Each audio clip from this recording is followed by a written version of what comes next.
My name's Michael Adcock, and I'm half of the collaborative team. I work with my wife, Christine, and we have a mixed media approach to our work. I do ceramics, and she is a basket maker fiber artist. So we work together on a lot of these pieces. I, as a potter, began quite a few years ago just making functional ware, coffee cups, teapots, and such. And my wife, Christine, was making her basketry. We were working out of a small studio, and we were basically always in each other's way with these two separate media. And finally, at one point, we said, why don't we just put our heads together and come up with one thing together? And this is the work that it's led to, this mixed media approach. Yeah, often one of us will come up with a new idea for a design, and sometimes Christine will come to me and say, make me a large spherical form, and then go away. And then she takes over.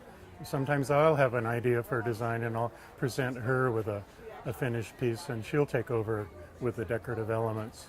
So it's a real give and take when we're both equally involved in the design and completion of each piece.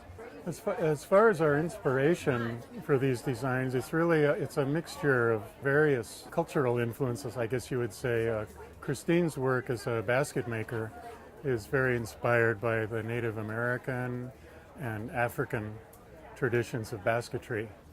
My inspiration as a potter is more, I would say, Asian. I'm very inspired by the Japanese, Korean, Chinese ceramics tradition. So it's a real blend. I call it multi-ethnic.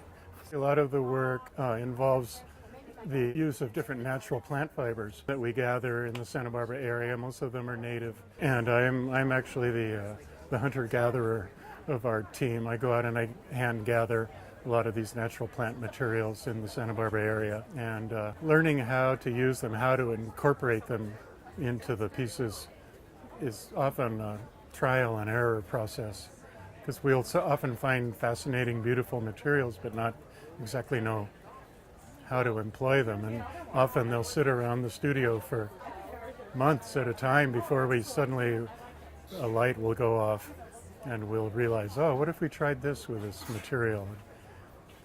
It often involves several generations of trial and error, refining the design until we come up with a finished product.